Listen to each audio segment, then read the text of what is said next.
día 20 de noviembre del año 1845, Juan Manuel de Rosas libra la batalla de la Vuelta Obligado contra las naves inglesas y francesas que intentaban ingresar por el río Paraná, razón por la cual se celebra en la Argentina el Día de la Soberanía Nacional.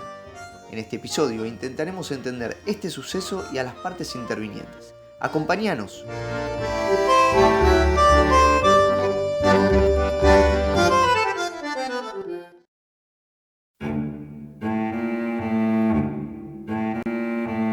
Juan Manuel de Rosas, gobernador federal de la provincia de Buenos Aires, era en 1845 el máximo dirigente de la experiencia denominada Confederación Argentina, uno de los tantos intentos por establecer un orden en las colonias independizadas de España 25 años antes en el extremo sur del continente americano.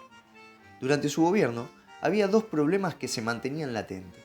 Primero, si el país adquiriría una forma federal, es decir, un conjunto de provincias o estados reunidos en confederación, o si sería un estado unitario, es decir, que las provincias delegaran la soberanía a una estructura nacional con cabeza en Buenos Aires.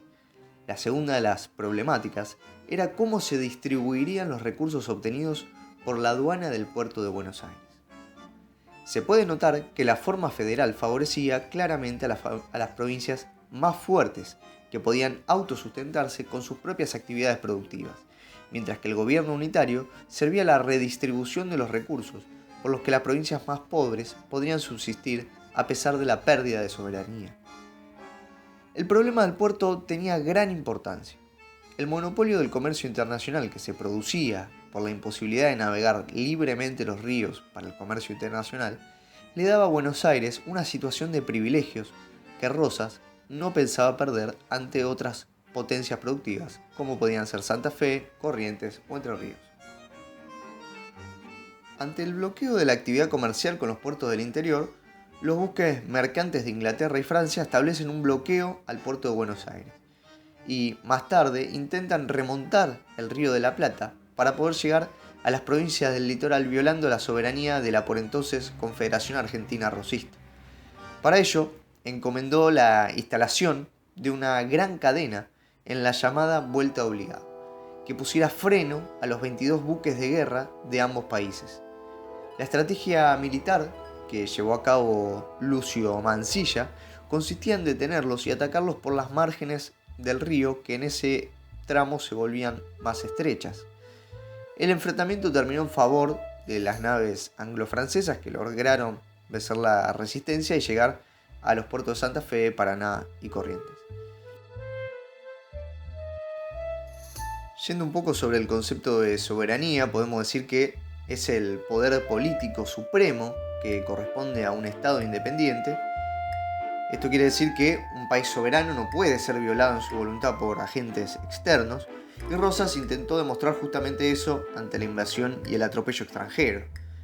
Sin embargo, no es menor pensar también por qué los ríos se mantenían cerrados para las provincias litoraleñas y cómo estas tensiones acumuladas entre Rosas y los caudillos van a terminar en un nuevo enfrentamiento que termina por liquidar con otra de las experiencias o intentos de experiencias de organización nacional en el territorio que hoy conocemos como la Argentina. Más allá de todo este recuento histórico que hicimos, me parece que a modo de conclusión es interesante pensar cómo, una vez conseguida esta soberanía nacional, un día como hoy nos puede invitar a pensar en las nuevas soberanías a respetar en este siglo XXI, ¿no? La soberanía económica, podemos tenerla en cuenta, la soberanía alimenticia, la soberanía de los cuerpos, la soberanía educativa, la soberanía de la salud y de las identidades, entre otros tipos de soberanías que son constantemente violentadas y que es importante que en este siglo, en esta actualidad, sea fuertemente respetada en todos los ámbitos y aspectos de la vida. Como siempre, los queremos invitar a seguirnos en nuestras redes sociales. En Facebook estamos como /Huella de la Historia OK, y en Instagram nos pueden encontrar como @Huellas de la Historia. Los invitamos a dejar sus likes, a compartir este video si les gustó, a suscribirse a nuestro canal de YouTube. Y por supuesto, como siempre decimos, los invitamos a comentar para poder seguir ampliando el debate. Muchas gracias y hasta un nuevo episodio de Huellas de la Historia Podcast.